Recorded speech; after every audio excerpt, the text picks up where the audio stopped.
संबंधित क्षेत्रफल, वृत्तों से संबंधित क्षेत्रफल में प्रश्न वाली 11.1 में प्रश्न नंबर 7 है। त्रिज्या 12 सेंटीमीटर वाले एक वृत्त की कोई जीवा केंद्र पर 120 डिग्री का कोण आंतरित करती है, तो संगत वृत्त खंड का क्षेत्रफल ज्ञात कीजिए। हमारे पास दिया है एक वृत्त जिसकी जो त्रिज्या है वो 12 सेंटीमीटर है। वृत्त की कोई जीवा, हमारे पास वृत्त की कोई जीवा है, जीवा केंद्र पर 120 डिग्री का कोण आंतरित करती है। जीवा केंद्र पर 120 डिग्री का कोण आंतरित करती है, तो वृत्त खंड का क्षेत्रफल ज्ञात कीजिए। प्रश्न क्या है, हमारे पास जो त्रिज्या है वो 12 सेंटीमीटर है। ये हमारे पास केंद्र का नाम ओ है, जीवा ए से बी है।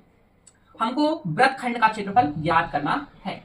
हम यहाँ पर लिखेंगे दिया है हमारे पास त्रिज्या r बराबर 12 सेंटीमीटर, कोण थीटा बराबर 120 डिग्री। अब हमको निकालना है वृत्त खंड का क्षेत्रफल। तो वृत्त खंड का क्षेत्रफल बराबर क्या होगा, त्रिज्या खंड का क्षेत्रफल माइनस त्रिभुज का क्षेत्रफल। त्रिज्या खंड का क्षेत्रफल का सूत्र होता है थीटा बटा 360 पाई आर स्क्वायर, माइनस त्रिभुज का क्षेत्रफल का सूत्र होता है 1/2 आर स्क्वायर साइन थीटा।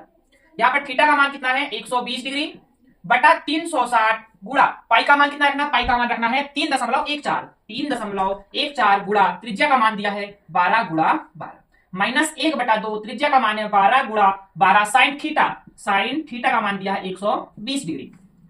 ये 0 से 0 कट गया, 12 एकम 12 12 24 12 तिया 36। अब यहाँ पर 3 से कट जाएगा, ये 3 चौके 12। हमारे पास बचा 3.14 गुणा 4 गुणा 12 माइनस 1 कट जाएगा 2 से, 2 6 12 6 गुणा 12 गुणा साइन 120 का मान, साइन 120 का मान साइन 60 के बराबर होता है, इसलिए हम यहाँ पर साइन 60 का मान करनी 3/2 रख देंगे। यहाँ पर हम करनी 3.14 गुणा 4 गुणा 12 का गुणा करेंगे, तो यहाँ पर आ जाएगा 150.75 माइनस यहाँ पर इससे 2 का भाग चल जाएगा, 2 तिया 6।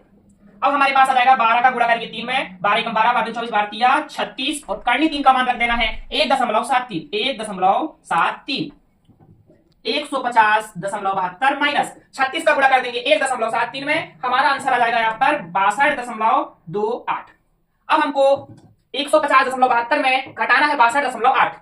अब हम इसको घटा देंगे, हमारा जो आंसर आएगा 88.44 सेंटीमीटर की घात 2। ये हमारा उत्तर है।